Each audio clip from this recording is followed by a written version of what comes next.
हाजिर हो रहे हैं। सिरे से प्रगति की राह पर आगे बढ़ेगी, लेकिन दुनिया के अलग अलग क्षेत्रों में लगातार युद्ध और संघर्ष की परिस्थितियां बनती चली गई। वर्तमान में हमारे पड़ोस में एक माह से भीषण युद्ध चल रहा है। हमारे लाखों परिवारों के सगे संबंधी इन देशों में रहते हैं, खासतौर पर खाड़ी देशों में काम करते हैं। मैं गल्फ कंट्रीज का बहुत आभारी हूं। वे ऐसे 1 करोड़ से ज्यादा भारतीयों को वहां पर हर प्रकार की मदद दे रहे हैं। साथियों, जिस क्षेत्र में अभी युद्ध चल रहा है, वह क्षेत्र हमारी ऊर्जा आवश्यकताओं का बड़ा केंद्र है। इसकी वजह से दुनिया भर में पेट्रोल और डीजल को लेकर संकट की स्थिति बनती जा रही है। हमारे वैश्विक संबंध, अलग अलग देशों से मिल रहा सहयोग और पिछले 1 दशक में देश का जो सामर्थ्य बना है, इनकी वजह से भारत इन परिस्थितियों का डटकर मुकाबला कर रहा है। साथियों, निश्चित तौर पर यह चुनौतीपूर्ण समय है। मैं आज मन की बात के माध्यम से सभी देशवासियों से फिर यह आग्रह करूंगा कि हमें एकजुट होकर इस चुनौती से बाहर निकलना है। जो लोग इस विषय पर भी राजनीति कर रहे हैं, उन्हें राजनीति नहीं करनी चाहिए। यह देश के 140 करोड़ देशवासियों के हित से जुड़ा विषय है। इसमें स्वार्थ भरी राजनीति का कोई स्थान नहीं है। ऐसे में जो भी लोग अफवाह फैला रहे हैं, वे देश का बहुत बड़ा नुकसान कर रहे हैं। मैं सभी देशवासियों से अपील भी करूंगा कि वो जागरूक रहे, अफवाहों के बहकावे में न आए। सरकार की तरफ से जो आपको निरंतर जानकारी दी जा रही है, उस पर भरोसा करें और उसी पर विश्वास करके कोई कदम उठाएं। मुझे हर बार की तरह इस बार भी विश्वास है कि जैसे हमने देश के 140 करोड़ देशवासियों के सामर्थ्य से पुराने संकटों को हराया था, इस बार भी हम सब मिल करके इस कठिन हालत से बहुत ही अच्छी तरह बाहर निकल जाएंगे। मेरे प्यारे देशवासियों, भारत की ताकत यहाँ के कोटि कोटि लोगों में निहित है। आज मन की बात में एक ऐसे प्रयास के बारे में बताना चाहता हूं जो देशवासियों की जन भागीदारी की भावना को दर्शाता है।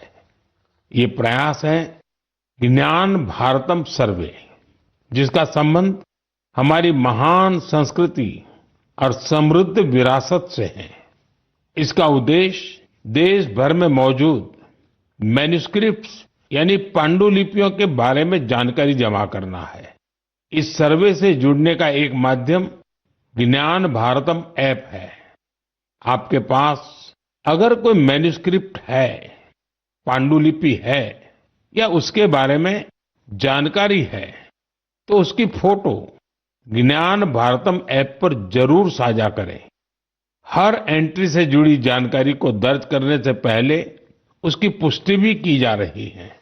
मुझे इस बात की खुशी है कि अब तक हजारों मैन्यूस्क्रिप्ट्स, पांडुलिपि लोगों ने शेयर की है। उदाहरण के तौर पर अरुणाचल प्रदेश के नामसाई के चा नंती सिंह लोआंग जी ने ताई लिपि में पांडुलिपियां साझा की है। अमृतसर के भाई अमित सिंह राणा ने गुरुमुखी लिपि में पांडुलिपि शेयर की है। यह हमारी महान सिख परंपरा और पंजाबी भाषा से जुड़ी लिपि है। कुछ संस्थाओं ने पाम लीफ यानी ताड़ के पत्तों पर लिखी मैन्यूस्क्रिप्ट दी है। राजस्थान के अभय जैन ग्रंथालय ने कॉपर प्लेट्स पर लिखी बहुत पुरानी पांडुलिपियां शेयर की हैं। वहीं लद्दाख की हेमिस मोनेस्ट्री ने तिब्बती में बहुमूल्य पांडुलिपियों के बारे में जानकारी दी है। यहाँ पर मैंने कुछ ही उदाहरण दिए हैं। यह सर्वे जून के मध्य तक जारी रहने वाला है। आप सभी से मेरा आग्रह है कि अपनी संस्कृति से जुड़े पहलुओं को सामने लाएं और शेयर करें। मेरे प्यारे देशवासियों, भारत दुनिया का सबसे युवा देश है। देश के युवा की ताकत जब राष्ट्र निर्माण में जुड़ती है तो बहुत बड़ी मदद मिलती है। राष्ट्र निर्माण के इस दायित्व को निभाने में बड़ी भूमिका निभा रहा है मेरा युवा भारत यानी माय भारत संगठन। ये संगठन देश के युवाओं को अलग अलग पॉजिटिव गतिविधियों से जोड़ रहा है। हाल ही में माय भारत द्वारा बजट क्वेस्ट का आयोजन किया गया। इसका मकसद था देश भर के युवाओं को बजट प्रक्रिया और नीति निर्माण से जोड़ना। इससे जुड़ी क्विज में देश भर से करीब 12 लाख युवाओं ने हिस्सा लिया। क्विज के बाद करीब 1,60,000 प्रतिभागियों को निबंध प्रतियोगिता के लिए चुना गया। मुझे इनमें से कुछ निबंध पढ़ने का अवसर भी मिला। इनसे पता चलता है कि मेरे युवा साथी देश के विकास में अपना योगदान देने के लिए कितना तत्पर है। तेलंगाना के सूर्यापेट से कोटला रघुवीर रेड्डी, उत्तर प्रदेश के बाराबंकी से सौरभ बैसवार और बिहार के गोपालगंज से सुमित कुमार ने किसान कल्याण से जुड़े टॉपिक पर लिखा है। पंजाब के मोहाली से आंचल और ओडिशा के केंद्रपाड़ा से ओम प्रकाश रथ ने वुमेन लेड डेवलपमेंट को आगे बढ़ाने के तरीकों पर अपने विचार प्रकट किए हैं। हरियाणा के यमुनानगर से प्रथम बरार ने लिखा है कि ग्रीन और क्लीन भारत ही समृद्ध भारत का मार्ग है। इससे उनकी गहरी सोच का पता चलता है। दिल्ली के शंख गुप्ता का सुझाव है कि ग्रामीण क्षेत्रों में खेल प्रतिभाओं की पहचान के लिए और अधिक प्रयास होने चाहिए। हमारे युवा साथियों ने स्किल डेवलपमेंट और ईज ऑफ डूइंग बिजनेस पर भी अपने विचार साझा किए हैं। मैं उन सभी युवाओं की सराहना करता हूं जो अपने आइडियाज शेयर कर रहे हैं। ये विचार देश को आगे ले जाने में बहुत अहम है। मेरे प्यारे देशवासियों, देश भर के क्रिकेट फैंस के लिए यह महीना जोश और उत्साह से भर देने वाला रहा है। जब भारत ने T20 वर्ल्ड कप में ऐतिहासिक जीत दर्ज की तो देश में हर तरफ खुशी की लहर दौड़ गई। अपनी टीम की शानदार सफलता पर हम सभी को बहुत गर्व है। पिछले महीने के आखिर में कर्नाटका के हुबली में एक बहुत ही रोचक मुकाबला देखने को मिला। इस मुकाबले को जीतकर जम्मू कश्मीर की क्रिकेट टीम ने रणजी ट्रॉफी को अपने नाम कर लिया। सबसे खुशी की बात है कि करीब 7 दशकों के लंबे इंतजार के बाद इस टीम ने अपना पहला रणजी खिताब हासिल किया। यह अभूतपूर्व सफलता खिलाड़ियों के कई वर्षों के निरंतर प्रयासों का परिणाम है। टीम के कप्तान पारस डोगरा ने अद्भुत कौशल दिखाया। अपने नेतृत्व से इस जीत में उन्होंने अहम योगदान दिया। आज देश में कश्मीर के युवा गेंदबाज आकिब नबी के प्रदर्शन की भी चर्चा हो रही है, जिन्होंने रणजी सीजन में 60 विकेट लिए हैं। इस जीत से टीम के खिलाड़ी और कोचिंग स्टाफ के साथ साथ जम्मू कश्मीर के लोग बहुत रोमांचित हैं। क्रिकेट के मैदान में इस शानदार प्रदर्शन के बाद वहां के युवाओं में खेलों के प्रति उत्साह और बढ़ गया है। आने वाले समय में यह कई युवाओं को स्पोर्ट्स को अपनाने के लिए प्रेरित करेगा। जम्मू कश्मीर के लोगों में खेलों को लेकर गजब का जज्बा रहा है। मुझे खुशी है कि अब यह बड़े खेल आयोजनों का हब भी बनता जा रहा है। खेलो इंडिया विंटर गेम्स के लिए गुलमर्ग तो पहले ही अपनी पहचान बना चुका है। फुटबॉल जैसे स्पोर्ट्स भी यहाँ के युवाओं के बीच काफी लोकप्रिय है। मुझे आशा है कि आने वाले समय में जम्मू कश्मीर के खिलाड़ियों की जीत का यह सिलसिला यूं ही जारी रहेगा। मेरे प्यारे देशवासियों, मैं अक्सर कहता हूं, जो खेलेगा वो खिलेगा।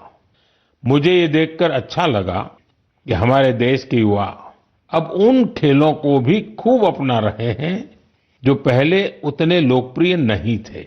उत्तर प्रदेश के प्रतिभाशाली एथलीट गुलवीर सिंह ने ऐसे ही एक खेल में कमाल कर दिखाया है।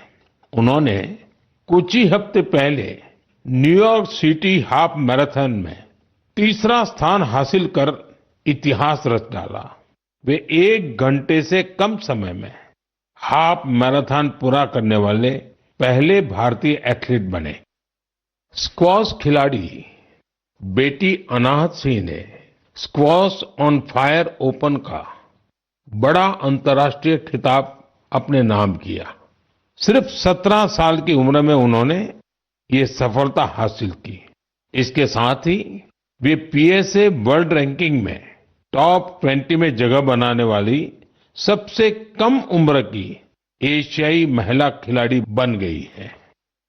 मुझे अस्मिता एथलेटिक्स लीग की जानकारी भी मिली है। इसमें 8 मार्च को महिला दिवस के अवसर पर कई स्पोर्टिंग इवेंट्स का शानदार आयोजन किया गया। लीग में करीब 2 लाख बेटियों ने भागीदारी की। ये देखकर अच्छा लगता है कि भारत की नारी शक्ति देश में हो रहे इस स्पोर्टिंग ट्रांसफॉर्मेशन में अहम भूमिका निभा रही है।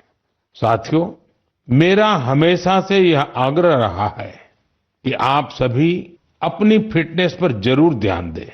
अंतर्राष्ट्रीय योग दिवस में अब 100 दिनों से भी कम समय बचा है। पूरी दुनिया में योग के प्रति आकर्षण भी लगातार बढ़ रहा है। अफ्रीका के जिबूती में अलमिस जी अपने अरविंद योग सेंटर के जरिए योग को बढ़ावा दे रहे हैं। वे यहाँ की कई और जगहों पर भी लोगों को योग सिखाते हैं। आप में से कई लोगों ने इंस्टाग्राम कंटेंट क्रिएटर युवराज दुआ की पोस्ट पर मेरे से रिप्लाई को लेकर कमेंट्स किए हैं। उन्होंने मुझसे आग्रह किया था कि मैं उनके पिता से कहूं कि वे शुगर इंटेक कम करें। मुझे खुशी है कि मेरे अनुरोध का उनके पिता पर सकारात्मक प्रभाव पड़ा है। मैं आप सभी से आग्रह करूंगा कि आप भी शुगर इंटेक को कम करें और जैसा मैंने पहले भी कहा है, हमें खाने के तेल में 10% की कटौती भी करनी है। इन छोटे छोटे प्रयासों से आप मोटापे और लाइफस्टाइल से जुड़ी बीमारियों से दूर रहेंगे। मेरे प्यारे देशवासियों, एक पुरानी कहावत है, करत करत अभ्यास के जड़ मत होत सुजान। यानी जब हम निरंतर अभ्यास करते हैं तो उतनी ही ज्यादा बुद्धिमत्ता हासिल करते जाते हैं। लोग भी सबसे बेहतर तब सीखते हैं जब उनकी सक्रिय भागीदारी होती है। मुझे बेंगलुरु में शिक्षा से जुड़े एक यूनिक प्रयास के बारे में जानकारी मिली है। यहाँ एक टीम प्रयोग इंस्टीट्यूट ऑफ एजुकेशन रिसर्च चला रही है। इस टीम का रिसर्च प्रोजेक्ट्स पर विशेष फोकस है। यह टीम स्कूल लेवल पर साइंस एजुकेशन को लोकप्रिय बनाने में जुटी है। उन्होंने अन्वेषण नाम का एक प्रयोग किया है। इसके जरिए 9वीं से 12वीं क्लास तक के स्टूडेंट्स को केमिस्ट्री, अर्थ साइंसेज और वेलनेस जैसे क्षेत्रों में इनोवेशन करने का मौका मिलता है। इससे स्टूडेंट्स को रिसर्च का बहुत अच्छा अनुभव हासिल होता है। साथ ही अपने प्रोजेक्ट्स को पब्लिश करने का प्लेटफॉर्म भी मिलता है। साथियों, परीक्षा पे चर्चा के दौरान कुछ स्टूडेंट्स ने मुझे बताया था कि वे साइंस पढ़ना तो चाहते हैं, लेकिन उन्हें इससे डर भी लगता है। इस दिशा में प्रयोग की टीम का प्रयास बहुत ही सराहनीय है। यह पहल स्टूडेंट्स को साइंस के साथ जुड़ने और प्रैक्टिकली कुछ करके दिखाने का मौका देती है। जब हम किसी चीज को खुद करके देखते हैं तो जिज्ञासा और रुचि पैदा होती है। कौन जानता है कि मेरे युवा साथियों में ही कोई आने वाले समय का बेहतरीन साइंटिस्ट हो। साथियों, शिक्षा के माध्यम से अतीत को संरक्षित करने और भविष्य को तैयार करने का एक प्रयास नागा समुदाय भी कर रहा है। इस समुदाय के लोग अपनी आदिवासी परंपराओं का बहुत सम्मान करते हैं। वो इस पर गर्व तो करते ही हैं, साथ ही अपनी अप्रोच को आधुनिक भी रखते हैं। नागा ट्राइब्स में मोरुंग लर्निंग की एक पारंपरिक व्यवस्था थी। इसमें बुजुर्ग लोग अपने अनुभवों से युवाओं को पारंपरिक ज्ञान, इतिहास और लाइफ स्किल्स के बारे में बताते थे। समय के साथ यह सिस्टम अब मोरुंग कॉन्सेप्ट ऑफ एजुकेशन में बदल गया है। इसके माध्यम से बच्चों में गणित और विज्ञान जैसे विषयों में रुचि पैदा की जाती है। इसमें समुदाय के बुजुर्ग उन्हें कहानियां, लोकगीत और पारंपरिक खेलों के साथ लाइफ स्किल्स सिखाते हैं। इस तरह हमारा नागालैंड अपनी सांस्कृतिक विरासत को सुरक्षित रखते हुए बच्चों की शिक्षा को आगे ले जा रहा है। आपको भी अपने क्षेत्र में ऐसे प्रयासों के बारे में पता चले तो मुझे जरूर शेयर कीजिएगा। मेरे प्यारे देशवासियों, देश के कई हिस्सों में गर्मियों की शुरुआत हो चुकी है।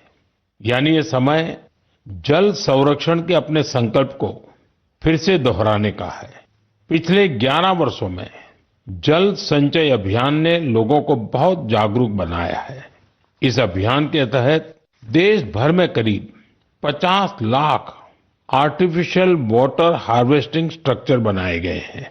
मुझे ये देखकर अच्छा लगता है कि अब जल संकट से निपटने के लिए गांव-गांव में सामुदायिक स्तर पर प्रयास होने लगे हैं। कहीं पुराने तालाबों की सफाई हो रही है, कहीं बरसात के जल को सहेजने के लिए प्रयास किया जा रहा है। अमृत सरोवर अभियान के तहत भी देश भर में करीब 70,000 अमृत सरोवर बनाए गए हैं। बारिश का मौसम आने से पहले इन सरोवरों की साफ सफाई भी शुरू हो गई है। आज मैं आपसे कुछ प्रेरक उदाहरण भी साझा करना चाहता हूं। ये उदाहरण बताते हैं कि जन भागीदारी से जल संरक्षण का काम कितना व्यापक हो जाता है। साथियों, त्रिपुरा की जम्पुई पहाड़ियों में बसा वागमुन गांव 3000 फीट की ऊंचाई पर बसा है। ये गांव पानी के गंभीर संकट का सामना कर रहा था। गर्मियों के दिनों में गांव के लोग पानी के लिए लंबी दूरी तय करते थे। आखिरकार गांव के लोगों ने बारिश की हर बूंद को सहेजने का निर्णय किया। आज वांगमुन गांव के लगभग हर घर में rooftop rain water harvesting system स्थापित हो गया है। जो गांव कभी पानी की कमी से जूझ रहा था, वो जल संरक्षण की एक प्रेरक मिसाल बन गया है। साथियों, इसी तरह छत्तीसगढ़ के कोरिया जिले में भी एक अनोखी पहल देखने को मिली। यहाँ के किसानों ने एक सरल लेकिन प्रभावशाली आइडिया पर काम किया। यहाँ के किसानों ने अपने खेतों में छोटे छोटे रिचार्ज तालाब और सोख्ता गड्ढे बनाए, जिससे बारिश का पानी खेतों में ही रुकने लगा और धीरे धीरे वह जमीन के अंदर जाने लगा। आज इस क्षेत्र के 1200 से अधिक किसान इस मॉडल को अपना चुके हैं और गांव का ग्राउंड वाटर लेवल बहुत बेहतर हो गया है। इसी तरह तेलंगाना के मंचेरियाल जिले के मुदिगुंटा गांव में भी लोगों ने मिलकर पानी की समस्या दूर की है। गांव के 400 परिवारों ने अपने घरों में सॉकपिट बनाया और वाटर कंजर्वेशन का जन आंदोलन बना दिया। इससे गांव का ग्राउंड वाटर लेवल बेहतर हुआ है। साथ ही प्रदूषित पानी की वजह से होने वाली बीमारियां बहुत कम हो गई हैं। मेरे प्यारे देशवासियों, हमारे मछुआरे भाई बहन सिर्फ समुद्र के योद्धा नहीं है, बल्कि वे आत्मनिर्भर भारत के एक मजबूत नींव भी है। वे सुबह होने से पहले समंदर की लहरों से जूझते हुए अपने परिवार के साथ साथ देश की अर्थव्यवस्था को मजबूती देने में जुट जाते हैं। ऐसे मेहनतकश मछुआरों का जीवन आज कई तरह से आसान बनाया जा रहा है। चाहे बंदरगाहों का विकास हो या मछुआरों के लिए बीमा, ऐसी कई पहल उनके बहुत काम आ रही है। हम जानते हैं कि समंदर में उनकी गतिविधियों को मौसम का रुख बहुत प्रभावित करता है। इसे देखते हुए टेक्नोलॉजी के जरिए भी उनकी पूरी मदद की जा रही है। मुझे बेहद खुशी है कि ऐसे प्रयासों से हमारा फिशरीज सेक्टर न केवल समृद्ध हो रहा है, बल्कि कुछ नया करने का जज्बा भी भर रहा है। आज फिशरीज और सीवीड के क्षेत्र में नए नए इनोवेशन हो रहे हैं और हमारे मछुआरे भाई बहन आत्मनिर्भर बन रहे हैं। ओडिशा के संबलपुर की सुजाता भुयान जी एक गृहिणी थी, लेकिन वो कुछ नया करके अपने परिवार की और मदद करना चाहती थी। इसलिए कुछ वर्ष पहले उन्होंने हीराकुंड रिजर्वायर में फिश फार्मिंग शुरू की। शुरुआती दिन उनके लिए आसान नहीं थे।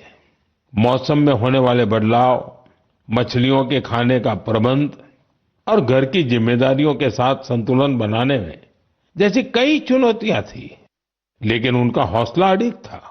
केवल 2-3 वर्ष के भीतर उन्होंने अपने प्रयास को एक फलते फूलते बिजनेस में बदल दिया। आज उनकी सफलता समुदाय की महिलाओं के लिए उम्मीद की नई किरण बन गई।